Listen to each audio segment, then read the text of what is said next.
Olá, minhas saudações a todos, a todas. Eu me chamo Eliara Maria Bandeira, sou estudante de mestrado em Educação pela URI, Frederico Westphalen, em Rio Grande do Sul. A coautora dessa pesquisa que irei apresentar é a minha orientadora, a professora doutora Camila Aguilar Busato. O título da pesquisa é a Influência da Reterritorialidade e das Mídias Digitais no Ensino Híbrido em Santa Catarina, uma análise crítica. Farei uma breve introdução para dar seguimento à apresentação mais adiante. Então, a territorialidade é um termo diverso, multifacetado, pois pode abranger diversas áreas do conhecimento, diversas perspectivas, incluindo as áreas de ciências sociais, a biologia, direito, geografia e relações internacionais. A territorialidade é um conceito que envolve relações entre indivíduos ou grupos que ocupam um determinado espaço físico, podendo influenciar ou ser influenciada por fatores econômicos, políticos e culturais. Mas e o que configura a reterritorialidade? Essa expressão está mais relacionada ao contexto, então, das ciências sociais e culturais, como uma forma de reconfiguração dos espaços e das identidades culturais em respostas às diversas dinâmicas decorrentes da sociedade contemporânea. Então, nesse estudo, iremos contextualizar os processos da reterritorialidade digital como uma nova forma de aprendizagem, a partir de novos espaços de interação com os ambientes virtuais educacionais presentes na era digital. No contexto da reterritorialidade, é importante entender a utilidade desses espaços de aprendizagem e o controle das interações que são transformadas quando aplicadas em ambientes de aprendizagem online. Portanto, faremos uma análise crítica e reflexiva a respeito da introdução de novas tecnologias nos espaços escolares, bem como a implementação do ensino híbrido no novo ensino médio nas escolas públicas de Santa Catarina, no ano de 2024. Essa implementação surgiu a partir da legislação brasileira já existente e implementada no estado de Santa Catarina neste ano, nas escolas públicas de educação básica.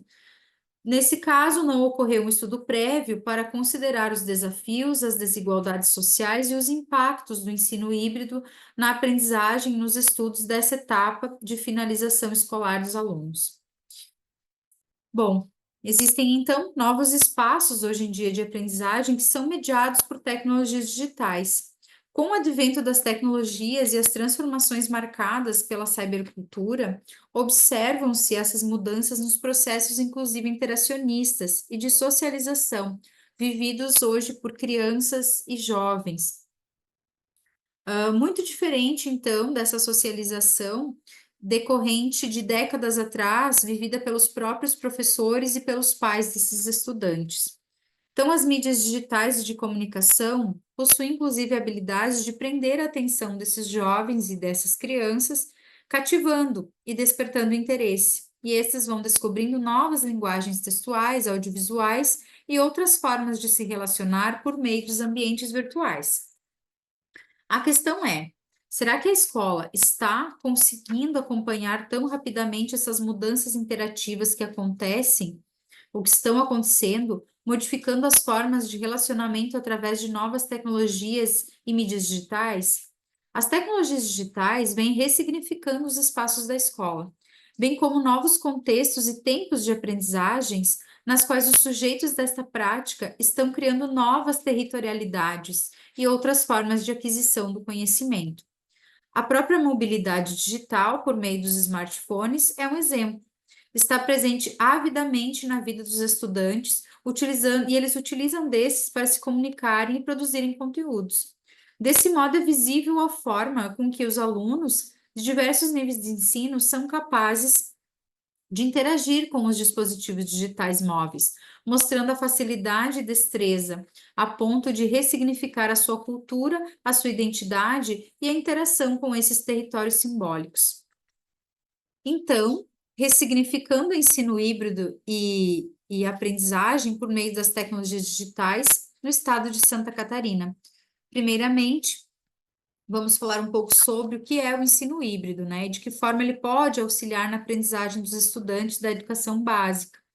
Mas não podemos deixar de falar como ele pode também se tornar uma armadilha, pois ele pode relacionar o protagonismo do estudante, reconfigurando o processo para a formação integral dos sujeitos, principalmente aqueles que se encontram na etapa final da formação escolar, que é o novo ensino médio, conhecido agora como novo ensino médio.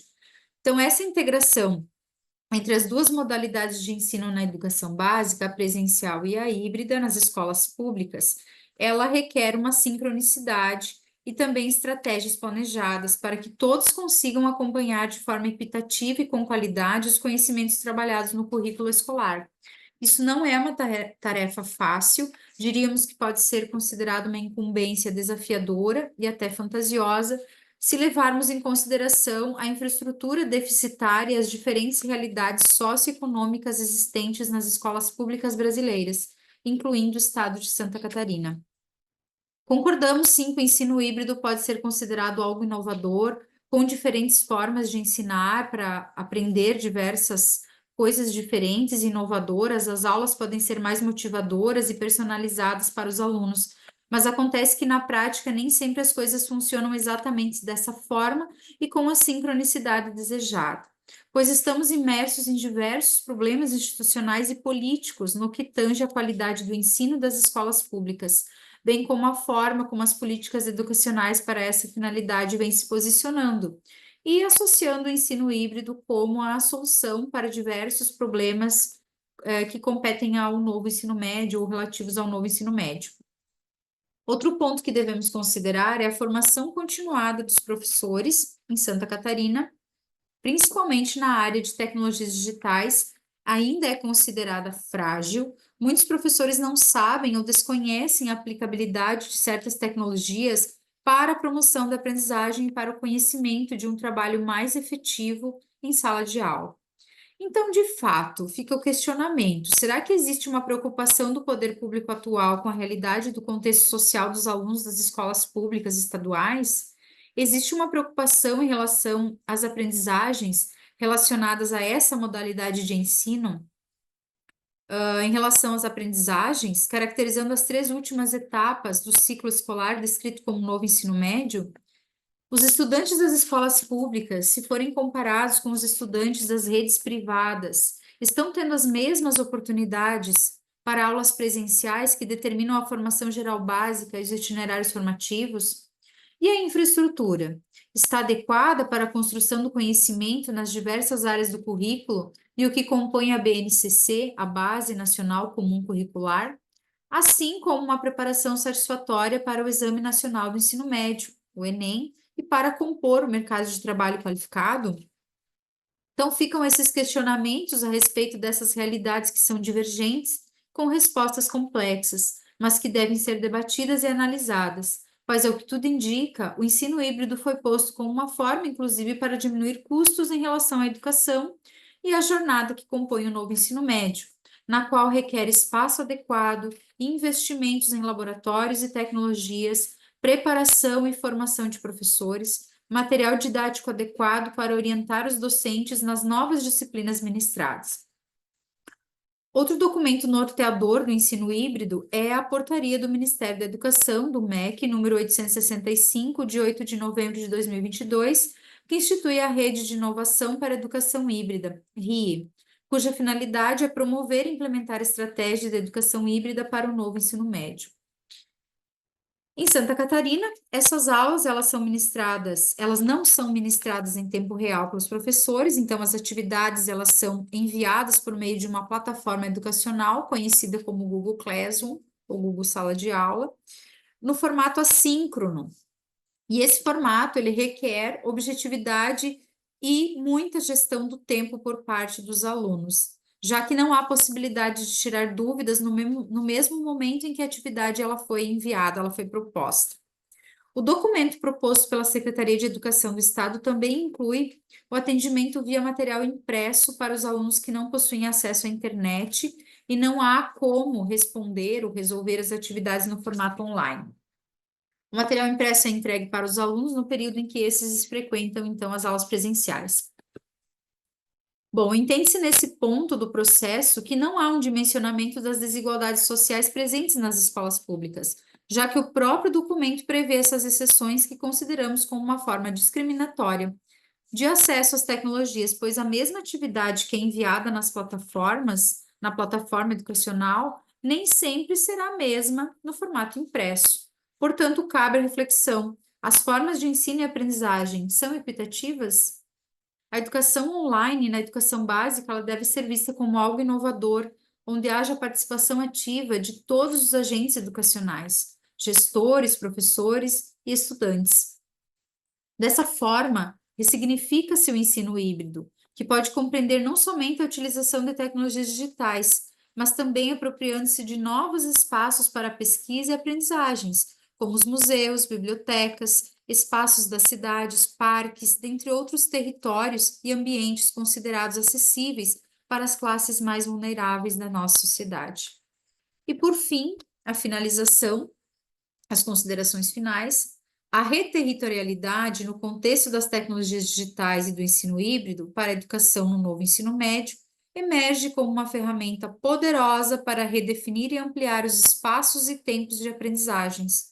No entanto, ao considerarmos os contrastes e as desigualdades sociais presentes no Brasil e no território catarinense, se faz de suma importância reconhecer tanto as potencialidades desse tipo de ensino, quanto os desafios e as exclusões inerentes a essa transição.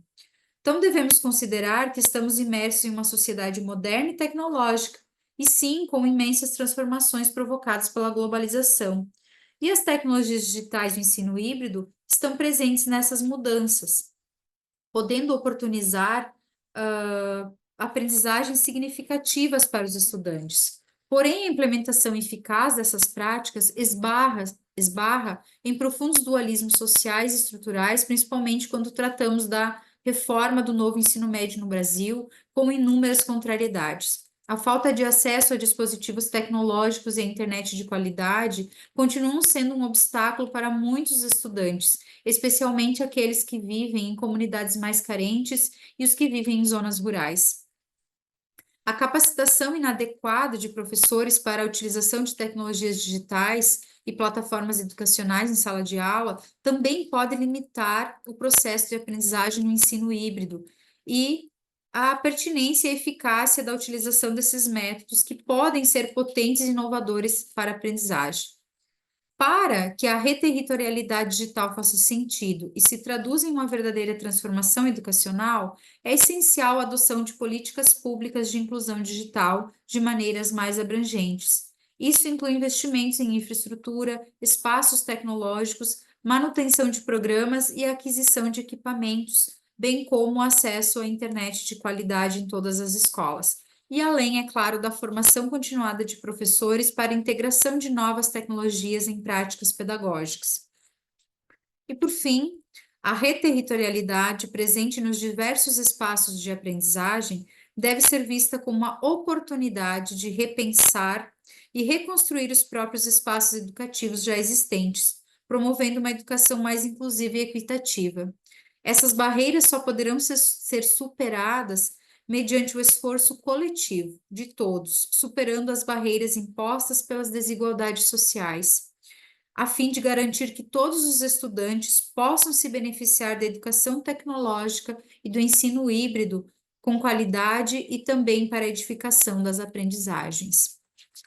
Seria este a apresentação do meu trabalho. Eu agradeço a todos, então, pela atenção. Obrigada.